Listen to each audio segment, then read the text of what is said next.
Hello friend, welcome back to my channel. তো আজকের হচ্ছে নীল পুজো, সেই কারণে আমি দেখো এখানে গলায় উত্তরে নিয়েছি। আজকের দিনে শুধু ফল আর সাবু খেতে হয়, তো আমাদের বাড়ির সবাই খেয়েছিল। এবার একটু ভাবলাম আলতা পরে নিই, অনেক দিন বাদে আলতা পরছি, তো আমি একটু আলতা পরে নিলাম। তার মধ্যে মেয়ে বায়না করছিল ওকেও আলতা পরিয়ে দিতে হবে। এবার ও পা বার করিয়ে দিয়েছে, এবার ওকেও একটুখানি আলতা পরিয়ে দিলাম। তারপরে দেখো কীরকম বদমাইশি করছে, টানাটানি করছে।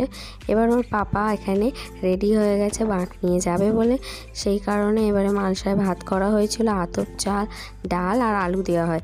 এই ভাতটা শুধু দিনে একবারই খেতে পারবে, বাদ বাকি সময় শুধু ফল জল এইসবই খেতে হবে। এখানে দেখো বাঁক নিয়ে যাওয়া শুরু হয়ে গেছে সন্ধ্যে থেকে। আমরা এখানে বসে আছি, বসে বসে দেখছি কখন আমার বর আসবে। এখানে জলছত্র করা হয়েছিল, সবাইকে লস্যি দেওয়া হচ্ছিল, ছোলা, ফল। যদি ভালো লেগে থাকে প্লিজ সাবস্ক্রাইব করে দিও।